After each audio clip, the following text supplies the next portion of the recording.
Here we are then, folks, for the first time in 2 years. It's Football Manager Christmas Eve again. FM26 should unlock at midnight tonight. That's what I think we're all assuming anyway.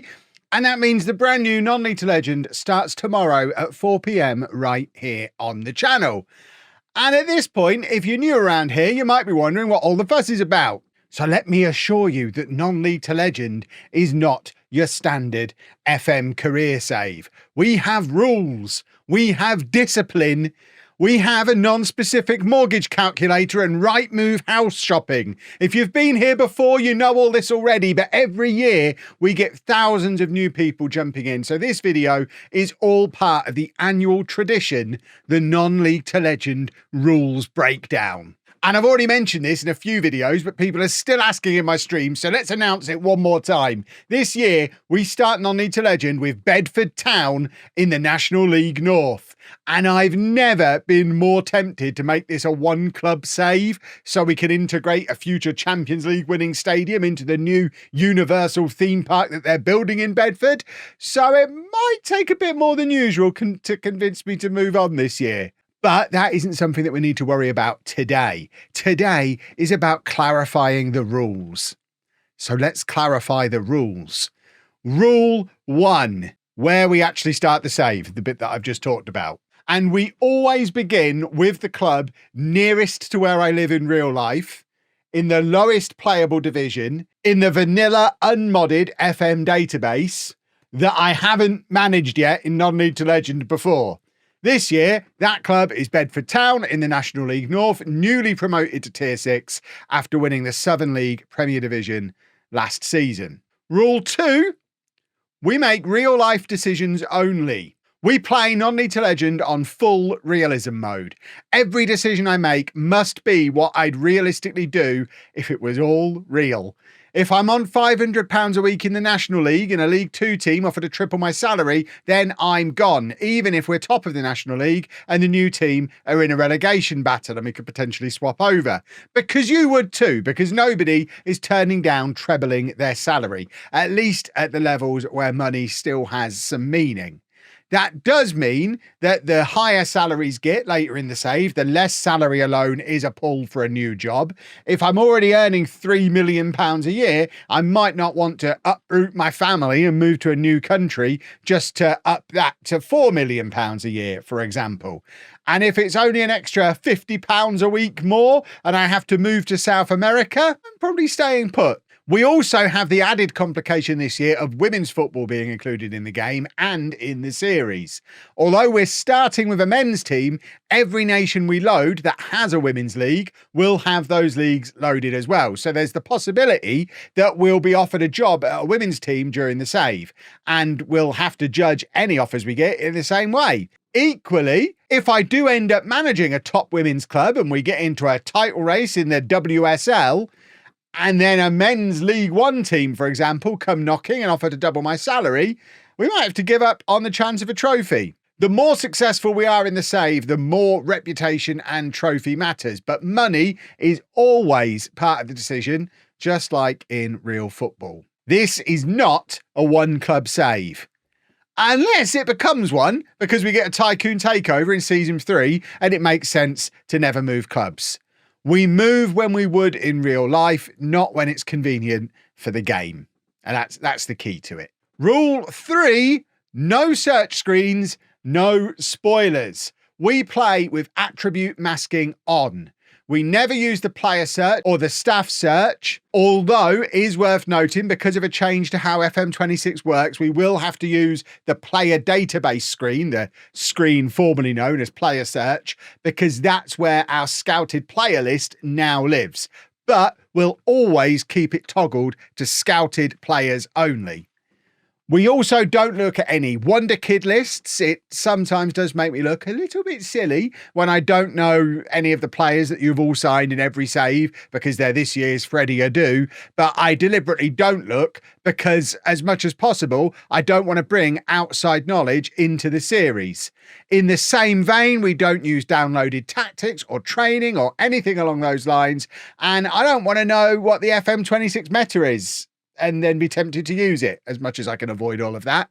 There's a reason we do this, say, first every year, before all the PvP stuff, before all the tactics discussions start. I want to go into this as raw as possible. We always play the game with the in-game editor disabled. And the ultimate goal is, like I say, to play with no external football knowledge or knowledge of FM and play the game purely with the information the game itself provides. And we don't even use all of that. Bottom line, if my scouts don't know about a player, I don't know about them either. And we can only scout or trial players who've previously come up on scout reports, who've been found by the scouts, or players that we're linked with in the media, players we've played against, award winners that we see in our inbox, players our director of football recommends through the new transfer room system, which is a little bit different to how that's worked before, and also players recommended by members of staff at the club. For example, when you sign a new coach and you can ask him to recommend a player, or you can ask one of your players to recommend somebody for you to sign. If we wouldn't realistically know a player in our game world, we can't sign them. And at this point, I do always get some smarty pants in the comments telling me that a real life League One manager could use the FM database to look at the Serbian third tier goalkeepers or use one of the scouting tools that clubs have now. We play in a game world from simpler times where those things don't exist. Remember, the whole point of the rules is to try and make the game harder than it normally is. We're not looking for ways around the rules. We're using the rules to force us into making some bad signings and bad decisions sometimes, because that massively ups the realism. Name me a manager who's never signed a flop. They just don't exist. But they're every player controlled manager in a normal FM save. And that's what the rules are trying to help us get away from. And then rule 4, we do our staff the real world way. There has been a big change to how staff work in FM this year, which has actually made the non-League to Legends staff rules much easier to follow. But I'll remind you what they are anyway. Staff can only be hired via delegation to your director of football, your chairman, etc., or job adverts, which are still in the game. I don't go digging through staff search lists to find the best goalkeeping coach in the world who just happens to be hiding in the lower leagues in Brazil. If somebody applies, great. If not, we don't know they exist, and we also have no idea how good our staff are compared to staff at other clubs. If they're good enough for us, we keep them around and only force staff out when it becomes obvious from new applicants that what's out there in the rest of the world is much better than what we already have at the club. I only sack staff for football reasons, not because their numbers aren't high enough. Not that we can see the numbers anymore, which is big thumbs up. But us getting promoted doesn't justify binning off my loyal assistant. But losing 10 matches in a row, mate.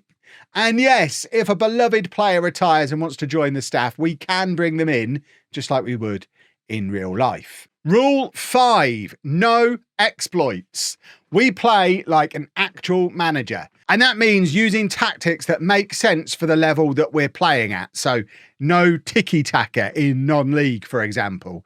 We adapt to the squad that we've got and sign players to fit the way that we play. There'll be no weird meta shapes, no copy and paste downloadable tactics. If you want someone who plays a 0-0-10 customized Catenaccio with inverted wing goalkeepers and 3 libero strikers, then this is definitely not the channel for you. We're here for football, not maths or science or witchcraft or whatever some of the tactics that I see online are. What they would fall under. And then rule 6, become a legend. Simple. We start at the bottom, we climb the ladder, win everything, become a football legend. It usually takes about 12 to 15 seasons, sometimes as long as 20 seasons. There'll be promotions, heartbreak, playoff pain, dodgy pitches, awful training grounds, questionable club switches, and probably a striker who becomes a cult hero despite only having 4 finishing, which I'll hear about in the comments every day.